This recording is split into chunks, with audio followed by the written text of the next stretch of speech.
आराधना बाधा पर जय देती है। पढ़िए लूका रचित सुसमाचार 7वां अध्याय 37 और 38 वचन। Gospel of Luke chapter 7 verse 37 and 38। उस नगर की एक पापिनी स्त्री ये जानकर कि वह फरीसी के घर में भोजन करने बैठा है, संगमरमर के पात्र में इत्र लाई और उसके पाँव के पास पीछे खड़ी होकर रोती हुई उसके पाँव को आंसुओं से भिगोने और अपने सिर के बालों से पोंछने लगी और उसके पाँव बार बार चूमकर उन पर इत्र मला। आमीन। परमेश्वर के नाम की महिमा हो। यहां पर देखो एक स्त्री है जो यीशु की आराधना करके शकाइना और शालोम पाना चाहती है, लेकिन शैतान उसके उस रास्ते में, आराधना करने के उस रास्ते में बाधाएं डाल रहा है। एक फरीसी ने यीशु को उसके घर पर खाने के लिए बुलाया।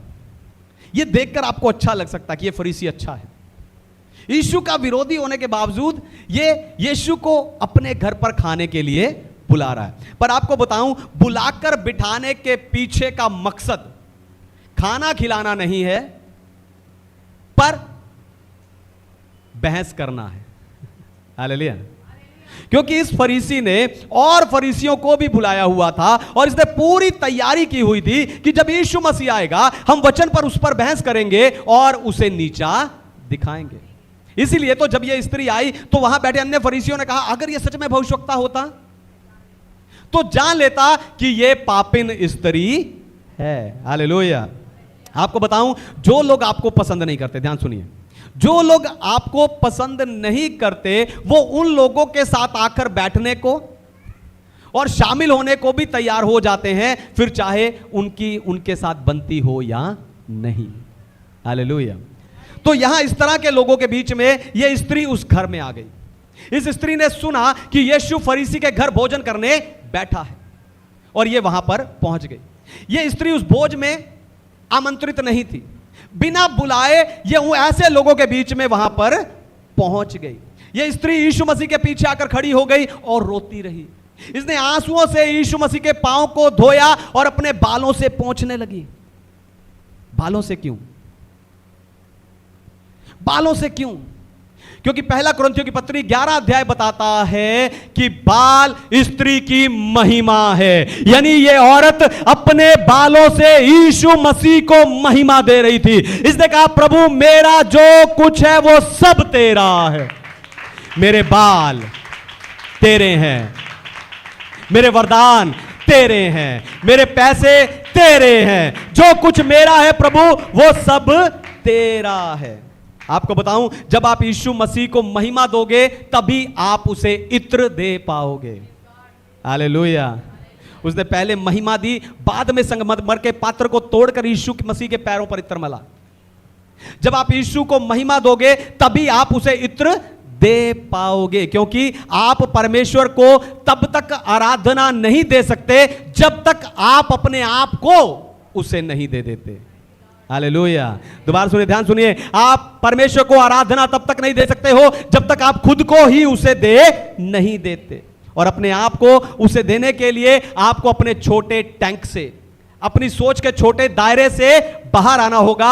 आपको परमेश्वर को पहला स्थान देना सीखना होगा। जब इस स्त्री ने यीशु मसीह को पहला स्थान दिया तब यीशु ने भी इसे पहला स्थान दिया। फरीसियों को एक तरफ छोड़कर, उनके खाने को एक तरफ छोड़कर, उनके सारे इंतजाम को भूलकर यीशु सिर्फ इस स्त्री के बारे में ही बात करता रहा।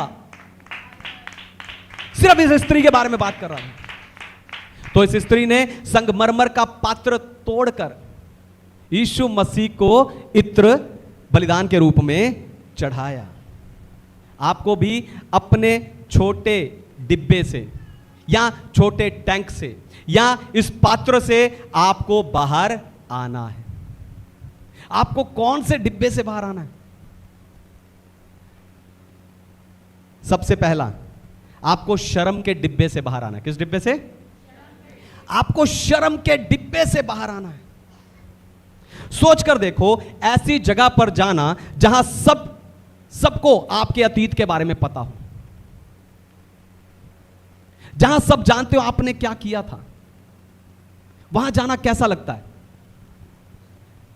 आपको शर्म आ सकती है, लेकिन यह स्त्री अपने शर्म के डिब्बे को तोड़कर यीशु मसीह के पास आई।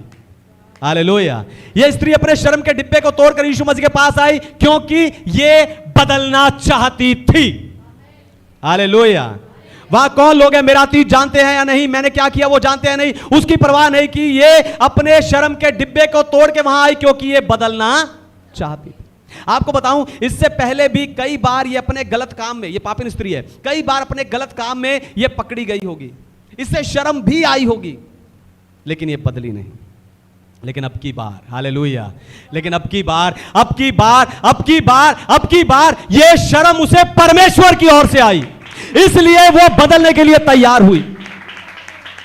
जैसे अदन के बाग में आदम और हव्वा को गलती करने के बाद शर्म आई और वो छिप गए। उन्होंने पत्ते जोड़कर अपने लिए लंगोट बना लिए, लेकिन पत्ते सूखने के बाद क्या होता, यानी उनका पश्चाताप थोड़े समय का था। इसलिए परमेश्वर ने उन्हें जानवर की खाल का अंगरखा दिया। आपको बताऊं, जानवर का लहू बहाए बिना आप उसकी खाल नहीं ले सकते। यही हम सुसमाचार में देखते हैं, यही हम सुसमाचार में देखते हैं। प्रभु यीशु मसीह स्वर्ग से उतरे, हमारे लिए मेमना बनकर अपना लहू बहा दिया, हमारे पापों को क्षमा कर दिया। हालेलुया। उसने हमारे पापों को क्षमा कर दिया। लेकिन कई लोग हैं आज भी उस शर्म में परमेश्वर से दूर रहते हैं, उस परमेश्वर से दूर रहते हैं जो परमेश्वर उनकी शर्म को ढक सकता है, जो परमेश्वर उनके पापों को माफ कर सकता है। इसलिए अगर आज आप अपने शर्म के पात्र को, उस डिब्बे को तोड़कर ईश्वरीय पश्चाताप के साथ, बदलने वाले मन के साथ यीशु मसीह के पास आए और उसकी आराधना करें, तो आप आशीष पाएंगे।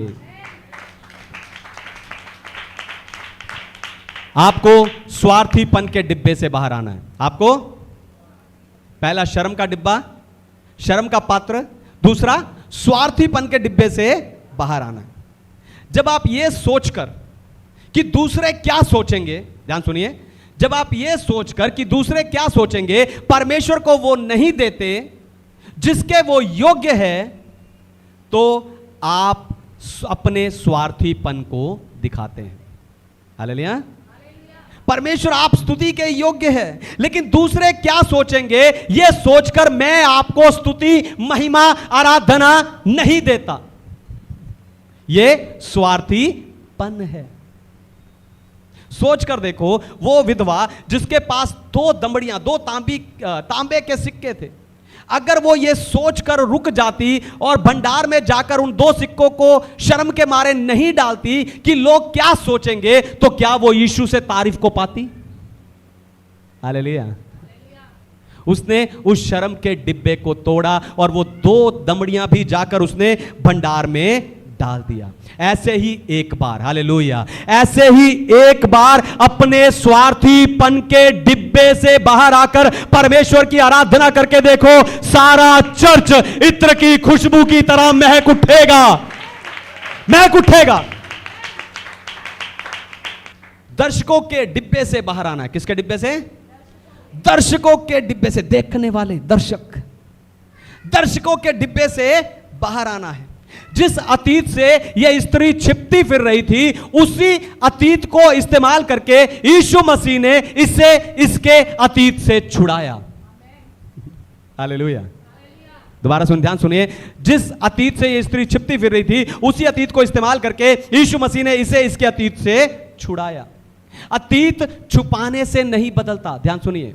अतीत छुपाने से नहीं बदलता, पर अतीत को ना दोहराने से अतीत बदलता है। हालेलुया। अगर आप अपने अतीत को बदलना चाहते हैं तो वो छिपाने से नहीं बदलेगा, पर वो ना दोहराने से बदलेगा। जिस अतीत को पिछले साल लोगों ने देखा, वो इस साल नहीं देखना चाहिए। जिस अतीत को पिछले महीने लोगों ने देखा, वो इस महीने नजर नहीं आना चाहिए। जिस अतीत को पिछले हफ्ते लोगों ने देखा, वो इस हफ्ते जब नजर नहीं आएगा, तब आपकी जिंदगी बदली हुई नजर आएगी। Hallelujah, hallelujah. जब वो यीशु के पास आई, ध्यान सुनिए, जब वो यीशु के पास आई तो यीशु ने सिर्फ उसके अतीत को नहीं बदला, पर वहां जितने लोग खड़े थे उन सब लोगों की नजर में भी जो उसकी वैल्यू थी उसको भी उसने, उस सोच को भी उसने बदल दिया। हालेलुया। जब आप बदलेंगे यीशु लोगों की सोच को भी बदलेगा। दर्शकों की चिंता ना कीजिए, लोगों की चिंता ना कीजिए, प्रभु की सही आराधना कीजिए।